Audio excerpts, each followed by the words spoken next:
welcome to this episode of Avatar Face to Face. I'm Jewel Kinch-Thomas, your host for today's show, and we are so glad that you've joined us. We'd love to bring you information and inspiration regarding the arts and culture communities that are happening here in Westchester and throughout New York. So I'm very excited today that we have with us the co-founder and executive artistic director of Forces of Nature Dance Theater Company. He is Abdel Salaam. Abdel, welcome to the show. Jewel, it's my pleasure to be here and to interact with you again. Absolutely. You know, I have loved your work from the moment I saw it, and your work has been described as visionary and lavish and beautiful and just a blessing to the spirit. And I can testify to all of that. All of those things, it is the opinion of one person that wrote the review. But that very well may be, but I think that the audiences who walk away from your work walk away feeling and experiencing just what that reviewer said. I'm appreciative of that, absolutely. Absolutely. You know, I did not know that your 32 odd years now in terms of being the artistic director of Forces of Nature, that your initial entree into the arts was through music. Yes, my father wanted me to be a musician. Okay. My mother and grandmother wanted me to be an artist and then become a doctor. Obviously, I went the route of the arts, but I started out in piano, glockenspiel, Okay. xylophone, learning the classics, Baroque, classical, neoclassical, with Zelma White on 117th Street and Fifth Avenue in Harlem. Wow. And then I went from that to PS6. You know, during the Brown versus Board of Education, I was one of those children transferred down to PS6 on 82nd and Madison. Kids pulling up in limousines, you know, and it had an orchestral program, and they put me in viola. Okay. For 2 years, 5th and 6th grade. But I was an avid jazz fan. Like the kids listen to hip hop Right. today. We listened to jazz back in the 50s and early 60s. And so I became first saxophone in Alborough after studying for 3 years. And my best friend, Jimmy Hahn, and I were jazz enthusiasts. I auditioned for music and art. And they told me that they had enough saxophone and band instruments that year. And so if I wanted to go to the school, I had to play viola. So after playing viola for 3 years, and I was relatively decent, but I wanted to be a jazz musician. I wanted to be John Coltrane, Eric Dolphy, Cannonball. Right. It didn't happen, and so it kind of opened the door for another art form to come in, and voila, dance happened in the late 60s. All right. And what form? I mean, you have danced with some of the best. You've worked with icons of dance in the development of your career. And who have been some of your greatest influences? Well, my dance mother, Joan Miller, Yes. was one of the first black female postmodernists. And she was a devotee of Graham and Limon, Okay. worked with Ruth Currier, and a number of other choreographers of the day.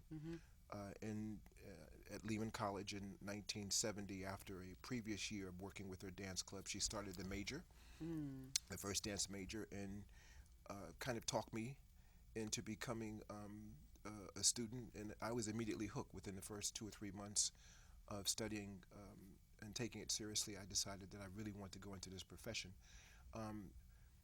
I would say and so there were the Limon Company, Louis Falco, Juan Antonio, Jan Martin from the Paul Sansardo School, John Parks and Gail Reese from the Ailey Company, Balinese with Eileen Pinder, who's now deceased, postmodern with Nancy Top, who's also now deceased. Okay. But Chuck Davis also was on the Yes, faculty Baba at Chuck. Lehman College. And so Chuck pulled me into the diaspora of African vernacular and the diaspora of the African diasporic movement. And so I had a dual career of training in classical dance, Right. modern dance, but also West African and African diasporic forms.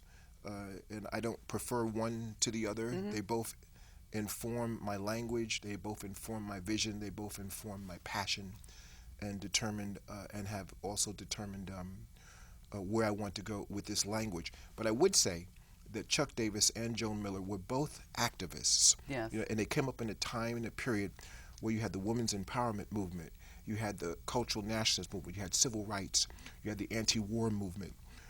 You had all of these movements that were taking place on the college campuses, Mm-hmm. which were informing a number of different mindsets. Okay. It kind of all converged into a desire for many of us to work to empower people through the Yes. work that we do, to provide some sense of healing for the ills of society by using the arts as a tool and a language in which to do so. And I would say that I inherited my vision from those teachers. I also worked with Fred Benjamin, Keith Lee when he broke from American Ballet Theater. They put me in the Ailey Company for 2 years, but I was still in school, so I didn't keep the contract. I was very, very, very fortunate to be exposed to, I think, incredible dance masters. Yes. And at one point we had a program that I think that even rivaled Juilliard's program, to be Lehman College at the City University of New York, but it really gave us a great foundation. That's tremendous. Mm-hmm. You had quite a foundation, being surrounded by that mastery and that talent. What was it that prompted you to start your own company? I went and saw the Dance Theater of Harlem, Rod Rogers, the Ailey Company, and New York City Ballet in my first year. We were sitting in the third balcony at City Center, Mm-hmm. and Alvin was doing one of his, I think, lesser-known dances, choral dances, Mm-hmm. and the dancers were making entrances and exits. I think Chenault Spence was the lighting designer. Yes. I can't remember who the music was. And as I watched the costuming, the lights design, the leaf template on stage, when we went back to have our post-concert conversation, most of the students were talking about the performers. And when the round table came around to me, I was blown away by the production in its entirety, because I'm an artist and I'm a musician. I also used to design clothes and visual art. I came through an entire potpourri of artistic expression for the majority of my life. Okay. And I said I think I can do that. Ah. I think I can be a dance maker. Right. And I think I could make some costumes, and I love the way the lights are flowing back and forth, and that the story and the mission of the work is being told, and that the audience is empowered by a total theatrical production rather than just dance. Okay. And so that became the impetus for me to want to put together a company. But there are other things that made me want to choreograph and put together a company too. And if we get a chance, I'll tell you what those are. Okay. And so was born Forces of Nature Dance Theater Company. Well, yes, 13, 14 years later. 14 Okay. years was because I ended up Okay. performing and working with a number of different companies: Chuck's company, Jones' company, Fred Benjamin's company, Right. Keith Lee's company, Alpha Omega, Nanette Bearden. I think if I look at this honestly, I've always felt, based upon studying the purpose of the culture of the African diaspora, the dance was a part of people's day-to-day expression. Mm-hmm. That you dealt with life, birth, rituals of initiation and transition, marriage, communication, if you will, with the ancestors. To look at a way to take movement and the ritual that one can create in order, again, to heal and empower people. Yes. Dance ultimately looked like it could be a tool for me to communicate those ideas and those concepts. Okay. But I was reading Gerald Massey, who wrote A Natural Genesis in Ancient Egypt, Light of the World. This was back in the early 70s when I was the Minister of Culture for the Harlem Institute of Egyptological Research. And Massey talked about most things beginning from the forces of nature. Uh-huh. That when we took a look at the origins of sacred religion, magic, ritual, the elemental powers, that these things were used in order to communicate the very early ideas to people, which would ultimately enable them to build societies and build systems that would carry their societies through birth, life, death, and transformation. So when I was looking for a name, right, to talk about all things that were human, all things that were elemental, all things that were ancestral, all things that were spiritual, Yes. all things that were sacred, and secular, what better title than the forces of nature? All right. And it is a force of nature, and a force on the stage. The impact that your work has when you're sitting there, just being enveloped by everything that you talked about, whether the choreography, the lighting, the costumes. It not only embraces you, but it kind of snatches you up and brings you into this movement, this work that I would say that it's one of the most compelling, your work, one of the most compelling that I've experienced from the dance world. And I can see why, in traveling around the world, around the globe with this company, you've had the impact that you've had in so many different places and on so many levels. Your work is steeped in activism. And I want to talk about one in particular that I had the pleasure of presenting when I was at Riverside Church. And that particular piece was Eclipse. And also environmentalism. Yes. Right. Right. Living in harmony with the ecosystems of the planet. Right. And we do want to touch on that too. Eclipse: Visions of the Crescent and the Cross was an extraordinary piece that I know I had a little moment convincing you to do it at Riverside because of the magnitude of the piece. But you made it work, and that piece, you tell us, please, what was the germinating thought behind that? My father was a converted Muslim, and my mother was Christian, and my grandmother was Catholic. And so, like a lot of African Americans who were baby boomers in search of an identity, I came up in a time frame where I was baptized in a church and came up also in a Muslim temple. And kind of went and struggled back and forth as to what I would gravitate towards, which would ultimately empower my life in its spiritual direction. I would also say, as a sidebar, but not quite a sidebar, that African spiritual traditions ultimately became something that I was also interested in too, and just comparative religion in general. But as society began to move into this dialectic, these and two systems of religious traditions, which ultimately people feel are diametrically opposed, and yet by the same token, if we take a look at them in terms of their writing and their philosophies, there are many things that they have in common. Yes.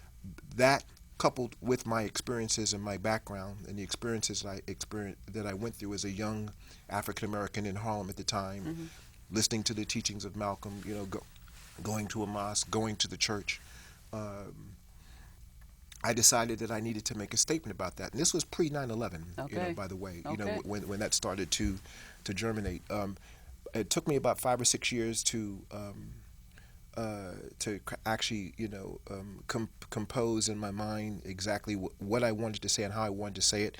And so in 2000, I think in 4, the Tennessee Performing Arts Center, which I developed a history with as an artist in residence, and preliminary touring, got me a grant to put the first section of Eclipse, called Dark Nights, Knight, in a Gaelic Dawn, which used the work of David MacRitchie, which ancient and modern Britons, which talked about the Moors and the African Moors traveling in ancient Britain in the 11th and 12th century. Right. So that became the foundation of the work. Okay. And then eventually I started building living books, using, of course, dance and music and choreography as this living visceral language, in order to talk about elements that I felt that were in conflict, at the same time had a confluence, if you will, that bridged the divide between Islam and Christianity. So I went from that experience in ancient Ireland and ancient Scotland,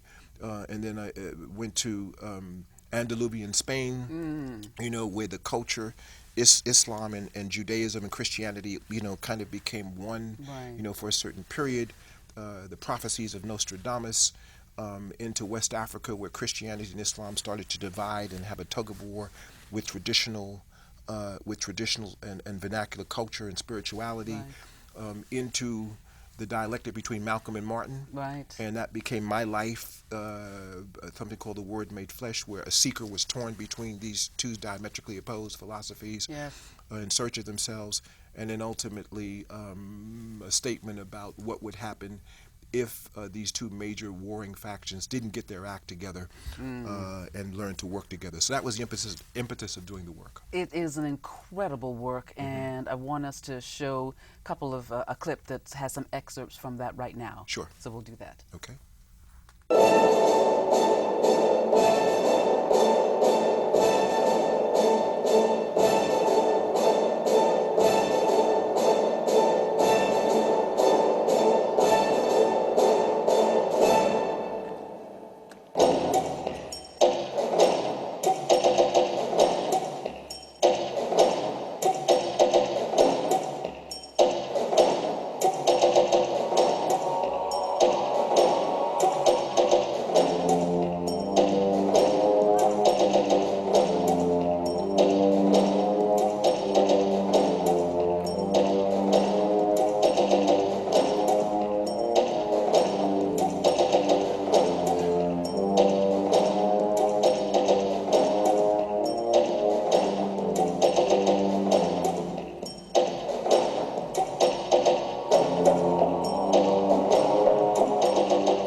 An incredible, incredible piece, as I said. And if anyone has the opportunity to witness this, I would encourage them to go and see all that Eclipse can bring as a philosophy, as a deeper understanding of these two faiths, and just get a different perspective. I mean, I think that's what your work for me brings. And Yeah, my partner and I, co-founder of the company, Daily Husbands, who is also the CEO, as well as my wife, the brilliant Diane Harvey Salaam, yes, who is my founding company member. One of the things that we've always pushed, and the term came where Deli and I were doing research together back in the late 70s and 80s, was that culture and dance, in particular music, actually can be a living book. You know, it is the language of dance is if you will, academia and intellectual concepts made visceral and alive through the yes, movement of the body. yes, And that's what the attempt is for Eclipse, is to take something which normally would be very, very complex and deal with the construct of healing okay. through the arts and movement. And you have done the same thing in terms of environmental thought and awareness and knowledge. And you created pieces that, again, I had the opportunity to present that spoke to our concerns about our environment and what we can do. Tell us a little bit about terrestrial and. Okay, yeah, I think the two seminal works that I've done that focus on environment are Terrestrial Wombs, which is a choreographic exposition and exploration of the connection to the Great Mother. Yes. You know, that in many ancient myths and legends and traditions, Campbell and other mythologists have shared with us that the origins of life sprang from the waters, the oceans, the lakes, the rivers, and the seas. That water, because the water breaks from the woman's body, you know, that life is born through water. And subsequently, the Great Mother in many societies was actually worshipped and seen as a element of adoration even before the Divine Father. Yes. I became fascinated with that. You know, of course, all of us coming out of Western society where we come up in patriarchal traditions. So Terrestrial Wombs explores that essence of life coming and flowing from her with a capital H. Yes. You know, and her contributions, and which becomes a little controversial and for a lot of my friends in my Islamic and Christian circles. But you know, the possibility that we can also refer to God as she as well as he. Absolutely. Another conversation. Indeed. But Axis also deals with the element of water, and I was deeply troubled by the tsunamis and Katrina and the various things that we're possibly some of our societal influences and our technology and culture could have done something, not in totality, but to aid it in the elements of nature turning against us. So I decided to focus and do a piece that was dedicated to that. And I would also say, just finally around environmentalism, that one of my great partners in crime is Paul Winter. Yes. And the Paul Winter Consort. And Paul and I have been working with each other since 1989,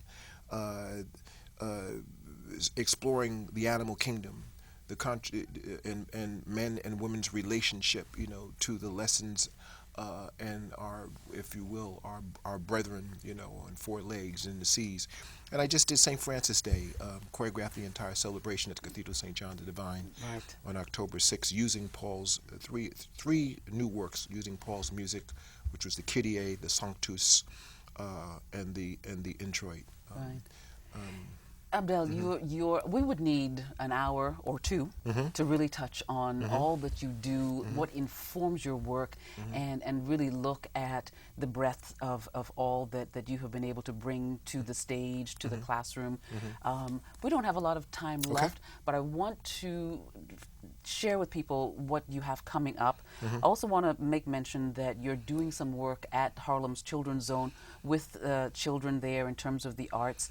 And we'll have to say that they could visit your website to find out a little bit more about that. Absolutely. Jeff Canada is a great advocate of the arts and its ability to empower young people. We've had a relationship with him since 1989, Yes. even before the Harlem Children's Zone was born. Right. And through his behest and funding, we are now in his charter school from 8 o'clock in the morning to 4 o'clock in the evening, and then after school, Fantastic. working in modern hip hop, West African, and some ballet. Absolutely fantastic. So now we want to make sure that we mention some of the projects you have coming up. You have a James Brown project that's going to be At the coming Apollo up. Theater. That is next Tuesday, the 22nd, the 25th, and 26th. Otis Salid is the director. It's the executive producer is the Apollo Theater, Mickey Shepard, and it's 6 different choreographers from all over the world. Tong Dao from Vietnam, Akash from India, London,